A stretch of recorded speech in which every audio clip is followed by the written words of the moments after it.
Welcome back, everyone. Today, we're diving straight into a really fascinating, and let's be honest, pretty complex landscape.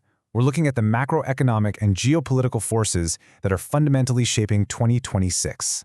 Things are shifting at an unprecedented speed right now. So, we're going to cut through all the noise and take a structured, data-driven journey through the primary sources, mapping out these massive global shifts. Okay, let's dive into this. How exactly is the established global order fundamentally fracturing in 2026? Because we aren't just seeing minor tweaks here. We're witnessing deep structural fractures across economic, financial, and even physical lines. From super-aggressive trade policies to a literal scramble for resources, the world is actively reorganizing itself into competing blocks. To make sense of all this, we're going to hit 5 main pillars in today's explainer. First, the 2026 economic divide. Second, the rise of BRICS+. Third, the critical minerals race.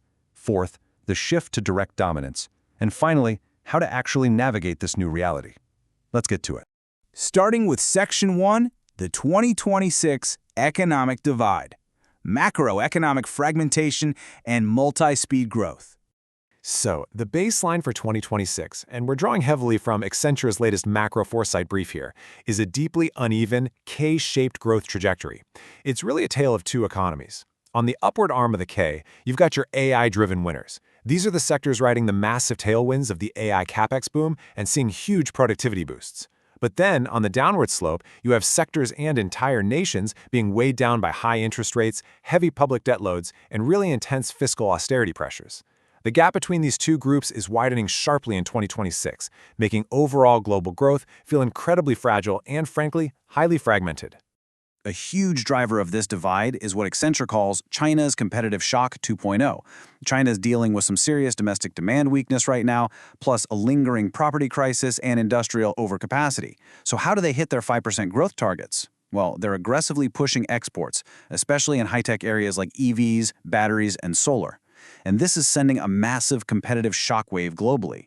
It's intensifying price competition everywhere and putting a major squeeze on manufacturing-heavy economies, particularly over in Europe and parts of the emerging markets. This is essentially exporting intense disinflationary pressures to the countries on the receiving end. Moving on to Section 2, the rise of BRICS+ and how global financial power is realigning. While Western economies are dealing with all that fragmentation, the global South is busy reorganizing itself. Just look at this staggering figure from an EY India report, 42.5%. That is the share of global GDP, based on purchasing power parity, that the newly expanded BRICS+ countries now account for. It's an absolutely massive shift in economic gravity away from traditional Western dominance. I mean, we're talking about a bloc that also represents 54% of the global population. When you measure economic weight by actual purchasing power, the balance has definitively tipped. And this brilliantly illustrates the real-world trade impact of that shift. BRICS+ export power now directly rivals the traditional G7 powerhouses. BRICS+ accounts for 27.3% of global merchandise exports, while the G7 has moderated down to 28.1%. They are basically neck and neck. This isn't some far-off projection for 2030. This is the reality right now. It shows a steady, undeniable realignment of global trade flows. But the thing is, BRICS+ isn't just resting on trade volume. They are actively building the institutional plumbing for financial independence. The EY report outlines 3 critical steps here. First, they're developing a blockchain-based cross-border payments platform designed specifically to facilitate trade in local currencies, which effectively bypasses the US dollar. Second, their new development bank is stepping in to provide infrastructure financing with much more modest interest rates and almost zero condition-free terms. And third, their contingent reserve arrangement acts as a vital safety net for short-term liquidity during crises. They are quite literally structurally insulating themselves from Western financial leverage. Section 3. The critical minerals race, securing the physical building blocks of the future. Let's move to and see how this builds from digital finance to hard physical resources. So, we've talked about digital finance, but both the AI and green energy booms require hard physical stuff. And according to PMFIS analysis, here is arguably the single most critical bottleneck in the entire global economy. China controls a staggering 81% of processing capacity for key critical minerals. We're talking about the refining of lithium, cobalt, and rare earths. This absolute dominance turns these minerals into a huge geopolitical choke point. You can dig the ore out of the ground anywhere, sure, but if 81% of it has to go through China to become an actual usable product, well, they hold the cards. And this bottleneck is forcing other nations to scramble. Just look at how India is desperately trying to diversify its supply chains through very targeted regional diplomacy. They're partnering up with Australia as a reliable, politically stable upstream provider. They're looking to Japan for a sort of resilience template, learning how to stockpile, recycle, and invest in R&D rather than just reactively buying. And they're deeply engaging with Africa, recognizing the huge potential to add value locally rather than just shipping out raw ores. It's a really complex diplomatic puzzle they're trying to solve to bypass that massive processing bottleneck. Which brings us to a really vital concept: value chain security. The PMFIS source points out something absolutely crucial. Having a mine is practically useless if you can't process the material. The strategic imperative for nations right now is value chain security. It's about controlling the refining, processing, and manufacturing pipeline. Because if you only have raw resource extraction, you are still 100% vulnerable to whoever controls the refinery. That leads us to Section 4, the shift to direct dominance, moving from economic pressure to military intervention. This incredibly intense competition for resources leads us to perhaps the most alarming fracture line of 2026. A report from AL24 News starkly contrasts the old world order with a rising new trend. The old posture, traditional hegemony, was all about managing global affairs through sanctions, treaties, and diplomatic deterrence. But this emerging posture is direct military dominance. This is defined by overt intervention and the unilateral, coercive control of sovereign resources. We are talking about a major shift from economic pressure to direct physical acquisition. Now, what's really interesting about this slide is how the AL24 News report cites some highly provocative examples to illustrate this shift. First, they detail reports of the U.S. capturing Venezuelan President Maduro and directly asserting oversight over oil exports.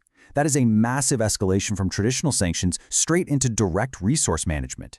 On top of that, they note a renewed, almost unbelievable U.S. push to actually acquire Greenland, which has drawn very sharp warnings from Denmark that such actions threaten the entire NATO collective security architecture. The report presents these developments objectively as prime examples of this dramatic shift toward direct asset acquisition.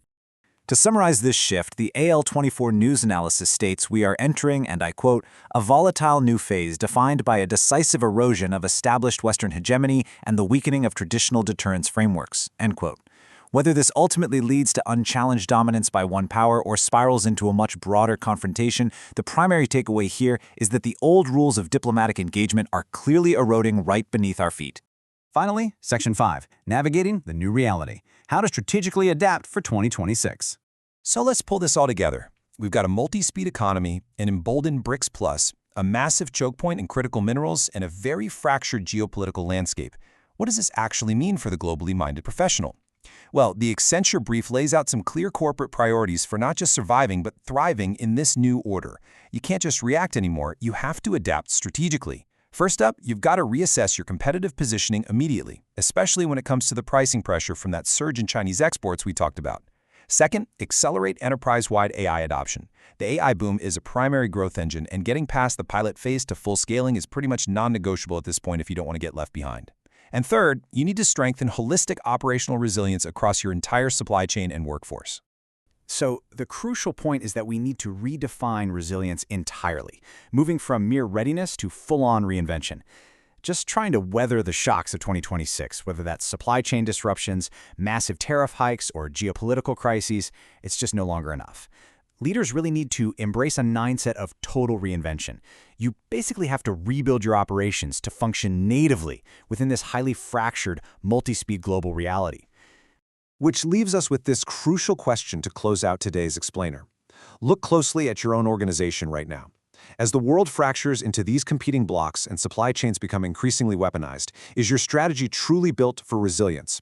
Or, if you're being honest, is it secretly still built on traditional reliance? A reliance on a world order that, quite frankly, simply no longer exists. Take some time to really think about that one. Thank you so much for joining me for this deep dive into the data shaping our world. Keep analyzing, keep adapting, and I'll see you in the next explainer.